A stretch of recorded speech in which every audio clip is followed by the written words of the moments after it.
It's about to be. So anyway, my dad calls me up last week, and he goes, yeah, no. This is the same guy who every fall walks in with a leaf. He actually hunted me down this year and walked up with a leaf that was now crumbled in his pocket and goes, "You know what time it is, son? It's time to turn over a new leaf." It's awesome. I love it because he's the pun guy, right? And it's so bad. He's that guy. I went on a 70-mile hike one time, and his puns were one of the only redeeming things in that. Like, you're hiking, and you hear a really bad pun, and you go, it could be worse. You could be doing this every step, and instead it's like every 10 minutes.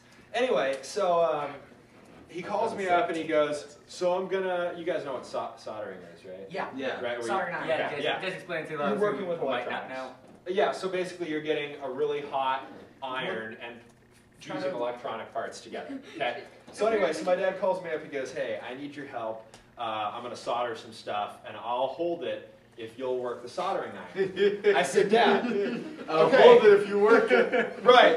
And I'm like, Dad, you do know that you called your son Mitchell, right? Like you don't actually really want me to play with electronic parts, right? I mean, this has got to be some kind of a joke. He goes, no, it'll be fine. He always says it's going to be fine, and it's never fine. It's never okay. Something goes wrong.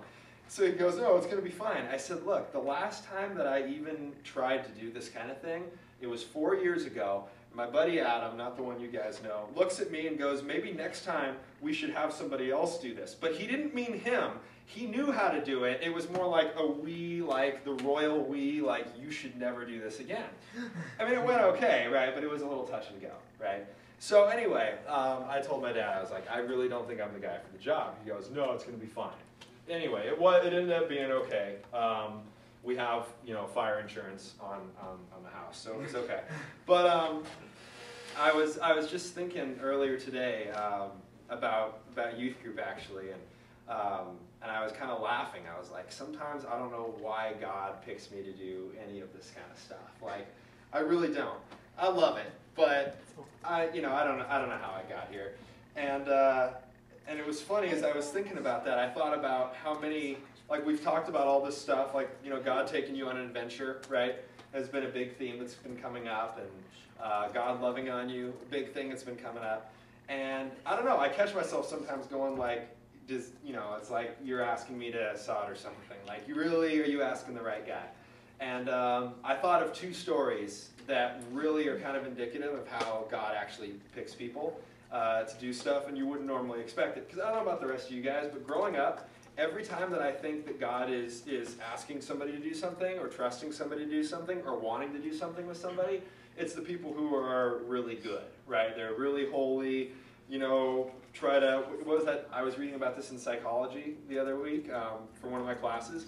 If they thought that you were possessed by a demon or guilty of witchcraft back in the Middle Ages, they would give you the sinking test.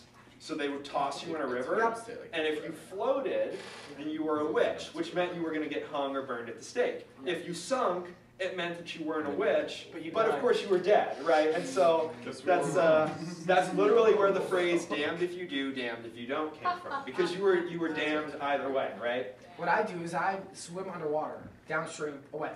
No, they would tie you up. Anyway, I won't make a position. They would tie you up. Anyway, and so. Yeah, I think that we think that it was the really impeccably good people that God always picked, and that's just not the case. But that's how so many people talk about it. Your pastor talks about, God told me to do this, God took me on this, and there's that kid at school that's like, you suck, you listen to rock music, God said, and you're like, okay, if that's where God is going with either one of these people, that is not where I want to go. But it's just not the people that God picks. Generally, you have the Pharisees, who were considered the holy people, who were the good people, and those are the ones that Jesus was just absolutely lighting up, because they were the ones who weren't really doing what he wanted them to do, and they're trying to teach everybody else to do the exact opposite. And God is like, look, you guys missed the point, and you're leading people astray, and you don't care. God did not pick those people. I mean, look at the disciples that Jesus picks. I mean, you got 12 knuckleheads. One's a Not tax one collector, of those. one's a fisher. Oh yeah, not one of these guys those. know nothing. One's a terrorist. Yes. You were a terrorist or terrorist. Yeah. For that time, right? I mean, Jesus didn't walk into a church and pick out a bunch of people and go, "You're the worship leader. You run the Christian club at school." That's just not how it went. Like, God did not pick those people. I don't know if these people were ever even in the synagogue. Honestly, like maybe because of the custom, but that was about it. I mean, a few of them were sailors. The term "cuss like a sailor" applied as much back then as it does now, right? I mean, so it's interesting to see his pick, and it makes me feel better in a way. You guys know the story of Jonah? Like, you got Jonah and the whale? So God is trying to get Jonah to go get out of his comfort zone, go on a mission to warn the people of Nineveh, right, that, hey, God loves you, but God's going to bring the smackdown down if you guys don't get it together, right? And so the whole time Jonah's like, no, I'm not going to do it. Happy where I am. You know, I'm just not moving. I ain't doing squat. I ain't doing what you say. And God goes so far as when Jonah, you know, is anywhere near water that he gets eaten by a whale, right? I mean, so God is really trying to get his attention. Like, this is not working well for you. Do this. You can go back and call it a day. So Jonah is pissing and moaning the whole way, finally ends up doing it, and afterwards Jonah sees God do this amazing thing, and he's sitting under a tree afterwards going, "Just kill me now, life sucks." Just totally depressed. Just saw a cool thing, saw this whole city just, you know, turn their lives around, and he goes, "Life sucks. Yeah, I hate this. I just sucks." realized. You know, dude. Never mind. I should have. No. I just. Where is it? I also thought of the story of Peter, right? Who's one of the disciples, God. and this is the guy who's saying, like, right before Jesus gets killed, he's going, "All right, I'm, you know, like it's your best friend." It's like, "Man, I ain't leaving you. No, we're cool. We're sticking together. I got your back, right?" And Jesus is like, "Dude, no, you're not. You're actually going to be the guy who's you know, like the guy who turned me in. You're basically doing the same thing. You're just going to say you never even knew me." He's like, "No, bro." I'm paraphrasing, right? I don't think the translation says bro. But he's like, "No, bro, I got your back." And Jesus says, "No, really, you don't have my back. You're going to run screaming like a little girl, right? Before the sun even comes up all the way." I mean, and that's not a lot of time, because you're not going to be there very long before it happens. So I'm just saying you're going to hightail it and run, you know. No, I ain't going to do it. And Peter's all butthurt by it, and, you know, sure enough, then he ends up doing it. And, again, I'm paraphrasing, right? But it's funny, because Peter is feeling really guilty later, and then Jesus shows up on the side of the beach, right? And Peter just isn't even waiting for the boat to get there. He jumps in the water and starts dog paddling for his life. I assume it's a dog paddle. It's not biblical, but I'm thinking. And so he wasn't doubting he was Michael Phelps, you know? And yeah, the whole time, Jesus, stop. And doesn't Peter become the first pope? Jesus. You're like Justin. Yeah. Doesn't Peter become the first pope? Yes, and that's how the Catholic tradition would put it. You know, the Protestants turned up their noses at the whole thing, but yeah, he is. Anyway, so it's funny because they get to this cookout on the beach. I love how Jesus does it. Like, they didn't sing a bunch of church songs, right? They didn't sit there and Jesus didn't go, "Follow me and woe is you." They get there and they have a barbecue, right? And Jesus says, "Hey, you want to lead this thing up?" And you know, you figure Peter is feeling guilty and he's, you know, just totally torn up about this whole thing. And Jesus goes, "Hey, you're gonna head this whole thing up. You're gonna lead the church, right? Become the first pope." And I love the people that God picks, the people who sulk under the tree, who have to get eaten by a whale to do it, the people who turn and run at the first sign of trouble, right? And God picks these people, and God loves these people. It's crazy. It completely turns all these notions of God that I always had, like, completely upside down, you know? And so I was just thinking about that today. Like, when God sits there and says, "Yeah, I totally have you doing this, and I've called you to do this, and I love you." And like all these times that God will say these things, and I read about it in the Bible, and I hear it from God, and I go, there's no way that that's possible. I just, because everybody else says one thing, and it seems like God is saying a different thing.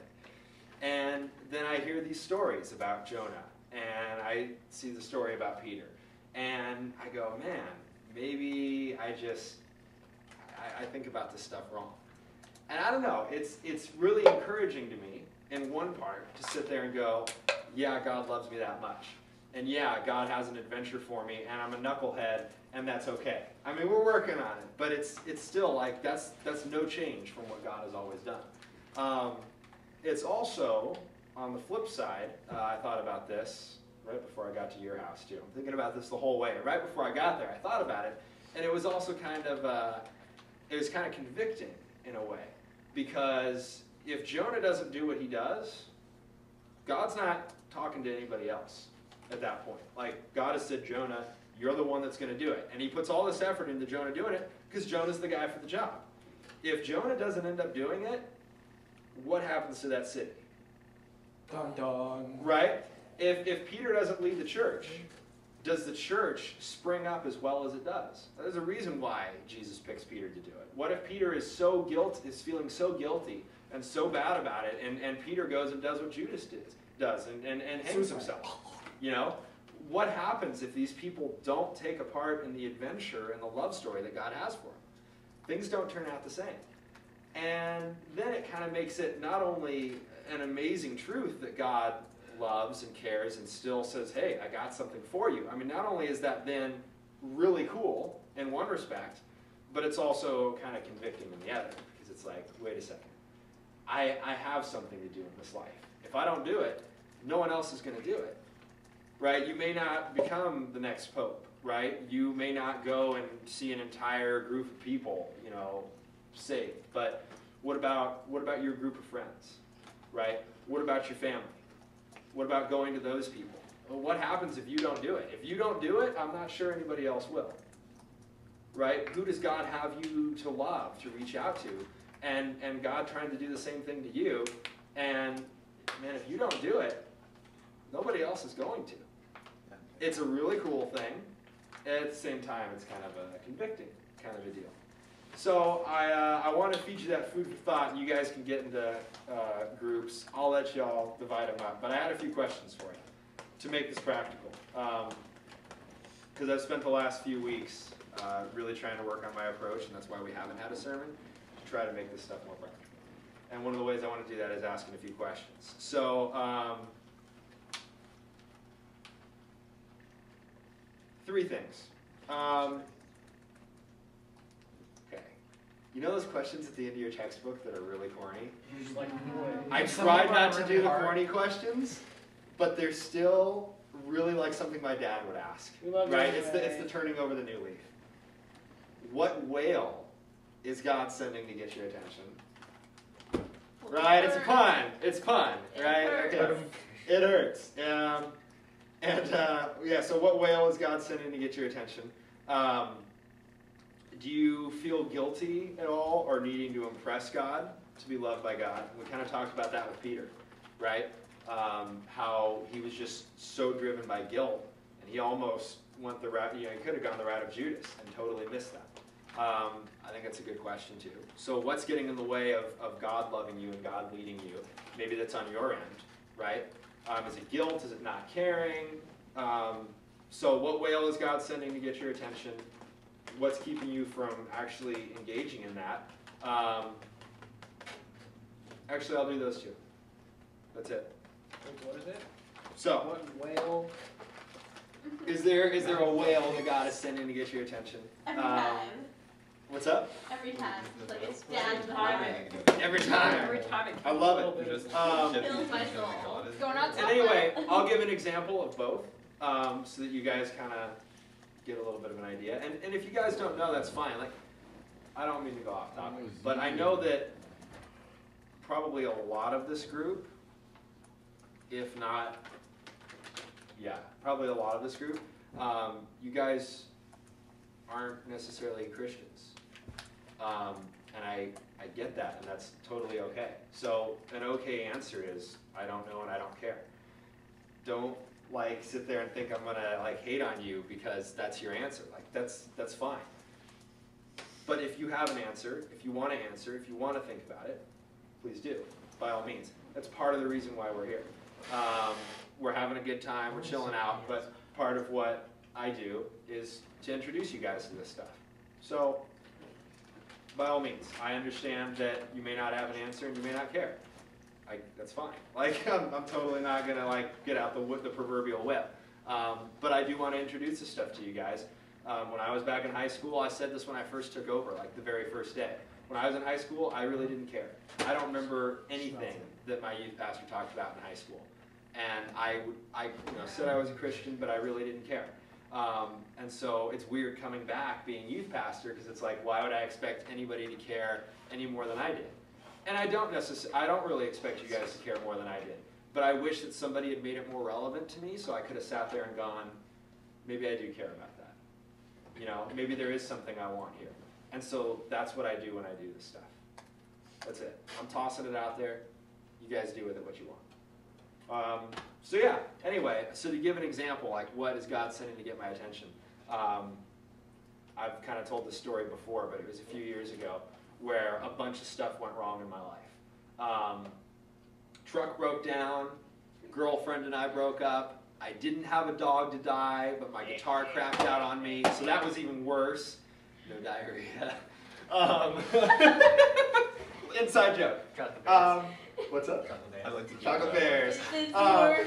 It is greater than chocolate. But anyway, so I mean, like all these things that I cared about in my life absolutely fell apart.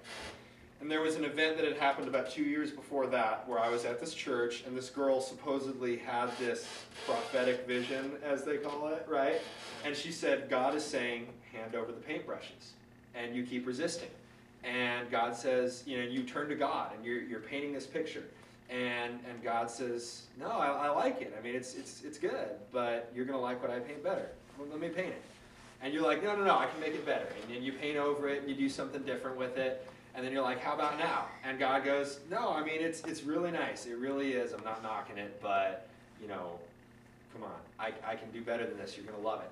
Finally, you get so tired of doing it and so tired of hearing that you throw in the brushes and then God paints something better than you ever could have imagined. So I'm sitting here literally not even an hour after this girl that I've been dating for 3 years and I break up. And I'm just sitting there in the car and I go, God, okay, I got nothing left, so if you've got something for me. Wait, you were dating her for 3 years? It's not that bad. Who? Alyssa? Yeah. I thought it was like a 3 month thing. Heck no! Oh no, there was a 3, but it was years. And so anyway, so I just remember sitting there going like, God, I don't, and that moment that I had really not spent any time thinking about just came back, like really vivid, like just boom, just hit me. And that was kind of the whale moment where I got swallowed up by all of this stuff and I was like, I'm gonna die. I mean, this stuff's gonna chew me up and spit me out. And it was like, no, what about this? Remember this? This is still true, right? And I would say, to answer the other question, like what kind of, almost like Jonah kept me sulking under the tree kind of a thing, like Peter kind of threatened to take me down, was really not trusting. I mean, I'll be honest, like as generic as that may sound, I didn't trust that God had what was better for me, because I trusted what I could see, and you can't see God, right? And I had no communication with God at that point, so I trusted what I could see. And I couldn't see it, and I didn't trust anybody but me, and even that was a hard enough stretch, and I just really didn't want to do it. And so, yeah, that's it. So, those 2 questions, let's say it one more time for Chloe. What whale is God sending your way? Yeah, she's so uncomfortable. And at the same time, what's... like, I don't know, what's keeping you sitting under the fig tree, I guess we could say, like Jonah. What's keeping you from what God has for you? So, however you guys want to divide up, go for it, and we'll meet up again in like 5 minutes. So what whale is going to be?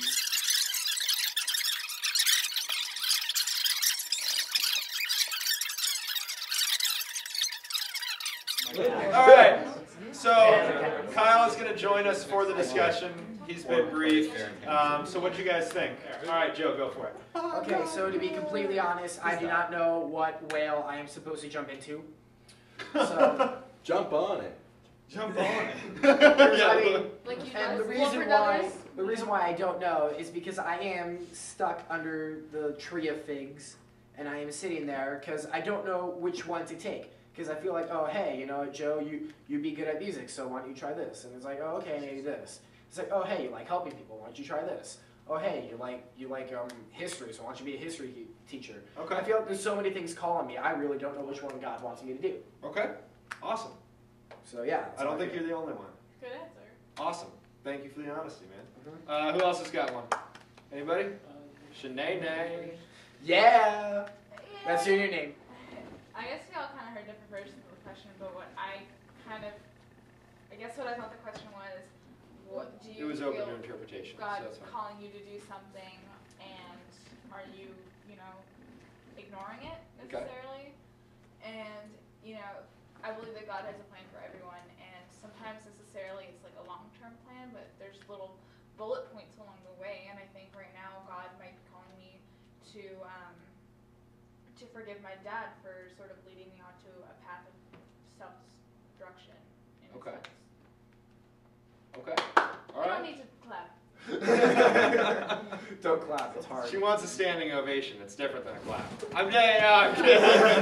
So they're full commitment or nothing. She's a Right. theater. She's born on How standing. about Santa ovations. claps? Yeah, the jazz hands. Your shoes Um, were dirty. Okay. Anybody else got one?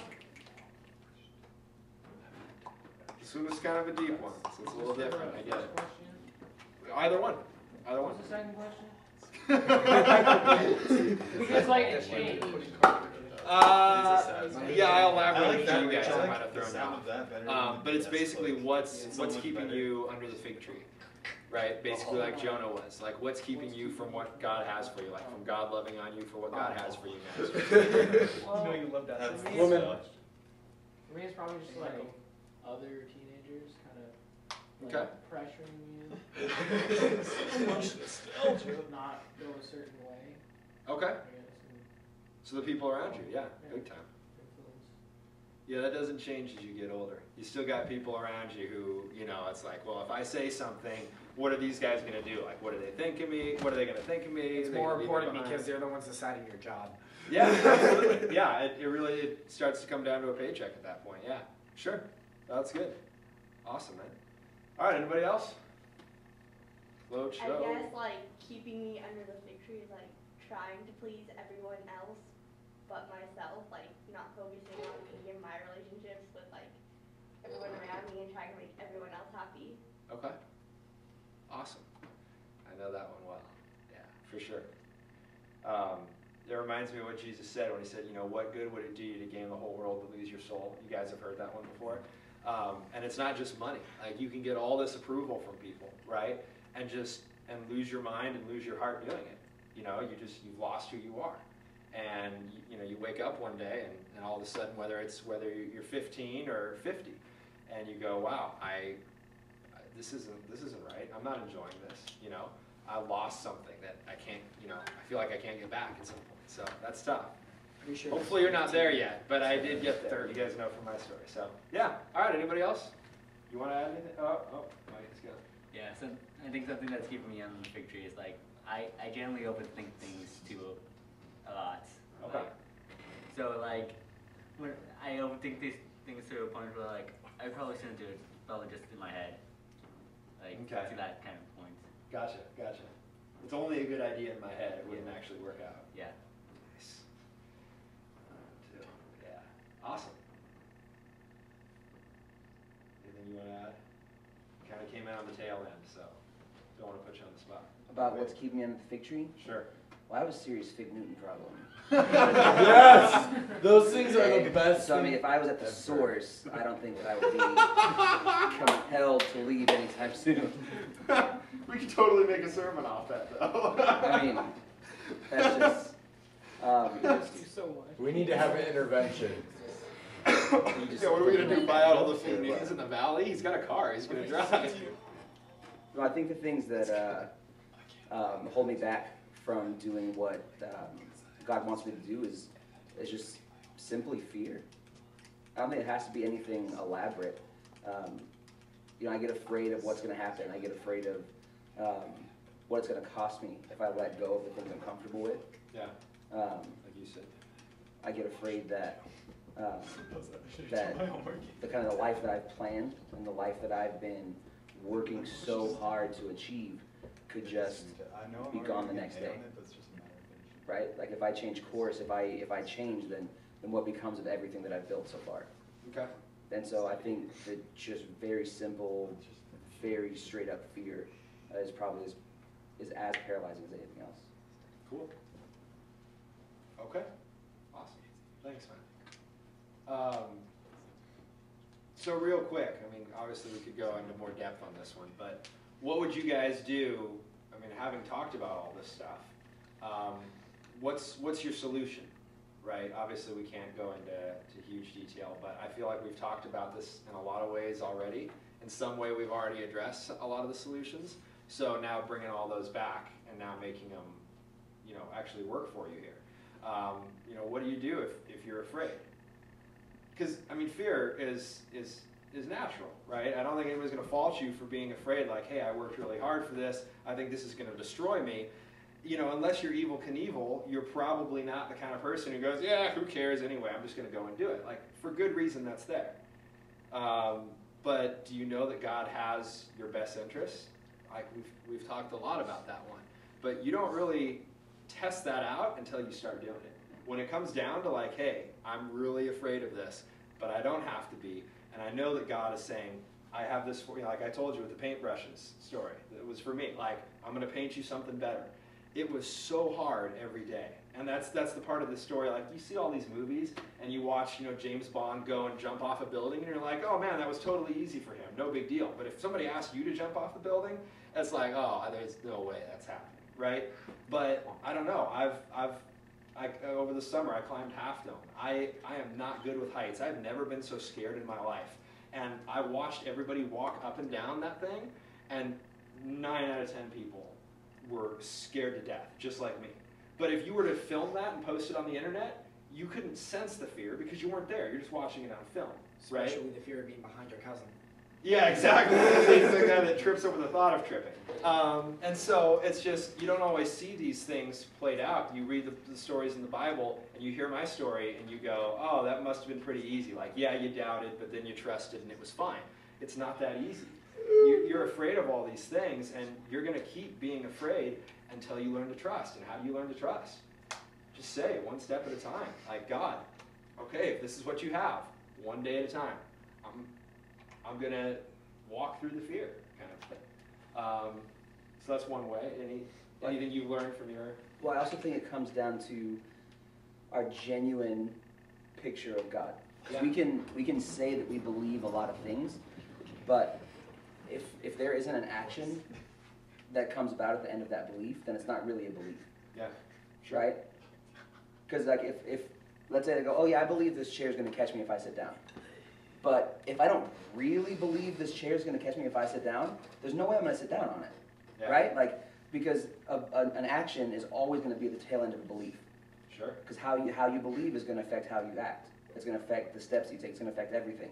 So in the end, I think that fear might be natural, but that decision to step out and even begin that step-by-step process that you talk about comes down to whether or not we really think God is the person that we say he is when we're in this room. Absolutely. Because if we don't have the right view of God, if we don't have a genuine belief of who he is, and you kind of casually throw around the sentence that, oh, he has our best interest in mind, and that's true.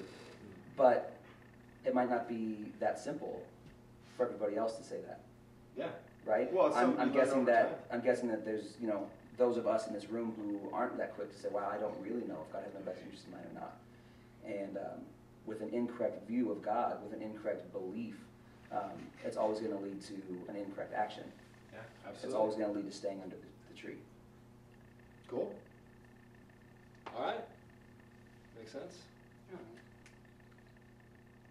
Huzzah. Rock on. And yeah, with what he said, like, you know, you learn that one step at a time. That's it. So.